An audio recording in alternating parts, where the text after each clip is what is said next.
Fala, oitavo ano. Na aula passada, nós falamos as primeiras ideias sobre fontes de energia e hoje nós vamos falar de verdade, vamos aprofundar nesse assunto para que vocês consigam diferenciar quais são as fontes de energia e quais são as fontes de energia que agridem severamente o meio ambiente, certo? E para iniciar, eu gostaria de fazer um questionamento a vocês. Imagina vocês antes da pandemia, saindo da sua casa e se deslocando até a escola. A minha pergunta é: qual tipo de energia você está utilizando ali para esse deslocamento? A outra pergunta é: hoje, agora, no momento que você está aqui assistindo minha aula, né? Por conta dessa pandemia, que agora a gente não pode ir à escola, não pode ter aglomeração de pessoas, então a gente precisa estar cada um do lado de sua tela, ou do seu computador, ou do seu celular, para ver a aula, para conversar com um amigo, não importa. Eu só quero saber que tipo de energia você utiliza no momento que você está aí, sentado, vendo minha aula agora, pelo computador. Então, que tipo de energia você está utilizando aí no momento que você está sentado, parado, sem fazer nada?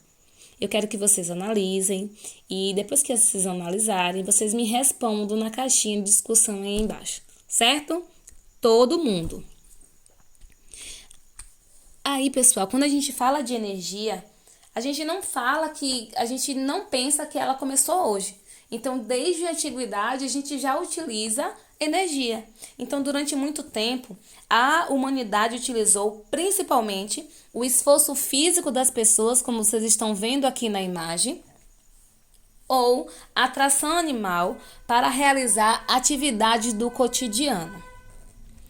Então, para cultivar a terra, como vocês estão vendo aí nessa segunda imagem, por exemplo, os arados eles eram puxados pelos agricultores ou pelos animais de criação, como os bois. Então, aí também era uma forma de energia, uma forma de locomoção, uma forma de cultivo da terra, onde o ser humano ali fazia também um trabalho junto com o animal. Com o passar do tempo e com o surgimento de outros modos de produção e de organização até do próprio espaço, diversas estruturas e equipamentos agrícolas começaram a ser fabricados para facilitar o trabalho humano. Então, o arado animal, os arados manuais, eles foram substituídos pelos tratores, né? Então, o trator, ele conseguia fazer atividade em um tempo curto, né? Um espaço curto de tempo, e também aliviava o trabalho tanto dos animais como das pessoas. Então, tudo isso é forma de energia. Quando a gente fala de deslocamento, a gente já sabe que tem energia, certo? Só que para que as máquinas e alguns objetos funcionem, é necessário que uma fonte de energia lhes forneça. Então, atualmente, parte da população adota um modo de vida que demanda um consumo muito grande, principalmente a produção de energia elétrica, que é realizada dentro das usinas hidrelétricas, como nós falamos na aula passada, como também na queima de combustíveis usados nos meios de transporte. Então, a gente sabe que os combustíveis fósseis, eles, no momento da sua queima, eles derivam algumas substâncias. Elas são chamadas de gás carbônico, são as fumaçazinhas, liberam um gás chamado de gás carbônico, e eles são altamente poluentes tanto para a natureza como para os seres humanos, e está diretamente ligada ao aumento do aquecimento global do planeta. Então, a gente sabe que, agora vocês já sabiam, na verdade, que nas aulas a gente já vinha falando sobre isso, sobre aquecimento global, sobre efeito estufa, sobre os combustíveis fósseis. Então, a gente já sabe que eles são um alto indicador, né, para a poluição do planeta como um todo. Então, a gente vai falar um pouquinho sobre a energia e combustíveis. Então, a gente sabe que os combustíveis fósseis, né, eles são divididos em combustíveis fósseis e alternativos. Então, toda a nossa energia vem desses combustíveis, que são divididos, como eu acabei de falar, em fósseis e alternativos. Os fósseis é o carvão, o gás natural, o petróleo, e os alternativos, né, são o hidrogênio, o álcool, biodiesel e o biogás.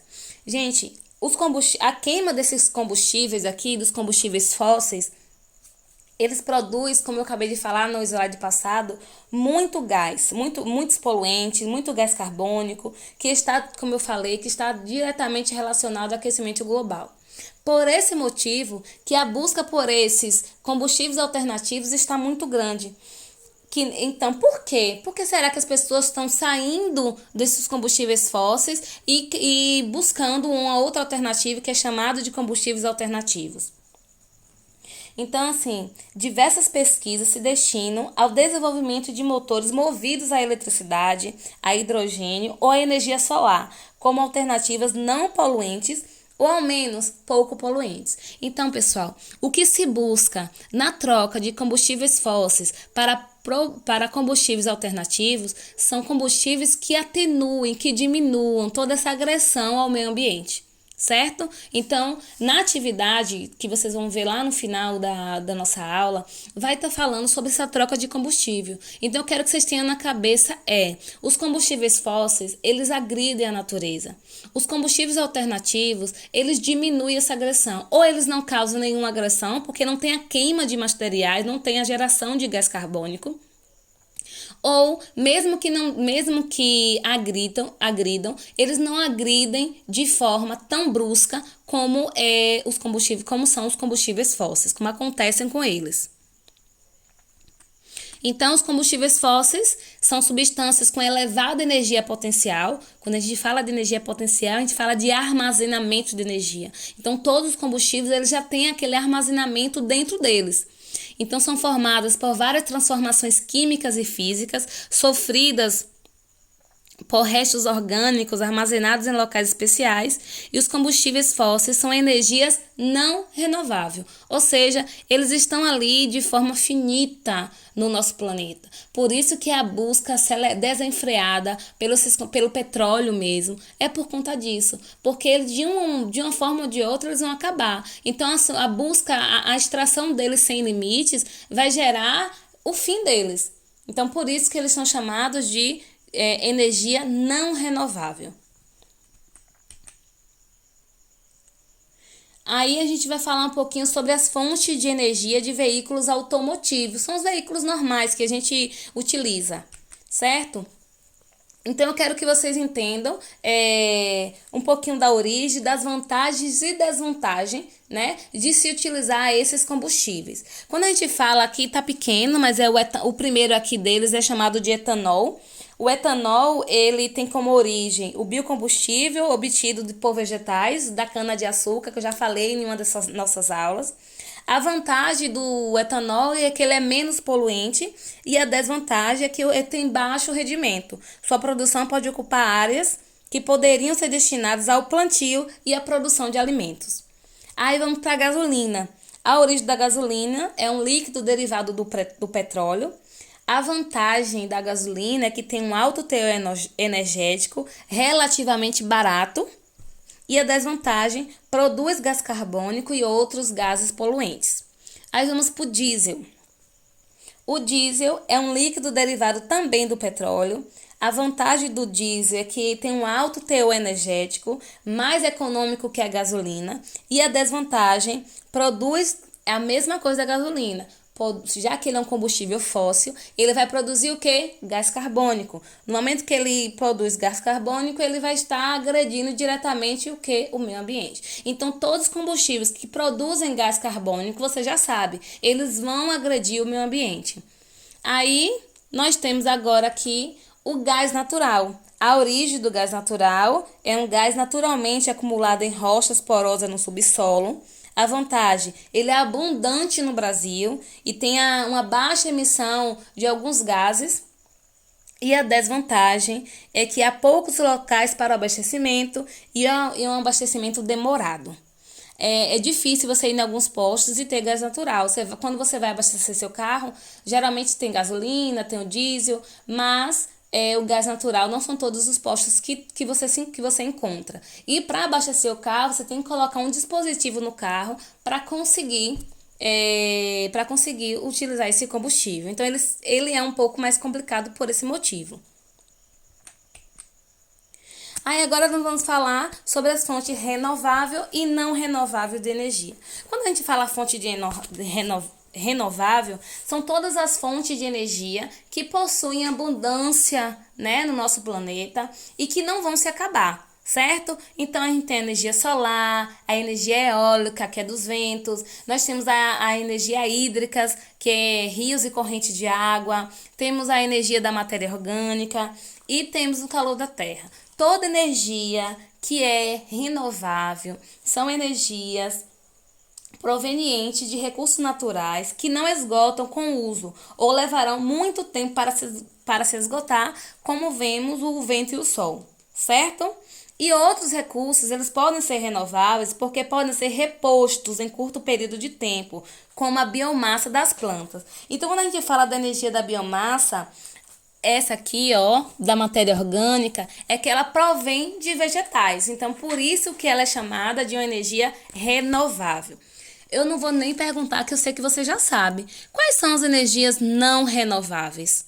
A gente sabe que são as energias que é o petróleo, o gás natural, o carvão e a energia nuclear. Então, o petróleo, gente, é atualmente a fonte de energia mais importante das sociedades industriais. Por quê? Porque delas se originam combustível como gasolina e o diesel, utilizado aonde todo mundo sabe, nos meios de transporte. Então, além disso, o acesso a essa fonte de energia é o motivo de disputas econômicas e conflitos entre diversos povos. Quando a gente fala do gás natural, é extraído de jazidas subterrâneas, semelhantes a jazidas de petróleo. Ele é utilizado como combustível em indústrias, residências e veículos. Quando a gente fala do carvão mineral, é um combustível fóssil extraído do subsolo por meio de exploração de minas. E a energia nuclear é o material que fornece a energia nuclear, são elementos químicos com destaque para o urânio. Essa energia, pessoal, essa energia que é liberada pela energia nuclear é muito superior a qualquer outra fonte de energia fóssil. Certo? Então, gente, eu falei um pouquinho sobre de onde é que vem a nossa energia, que você já sabe. Já falei um pouquinho sobre sobre as fontes renováveis e não renováveis.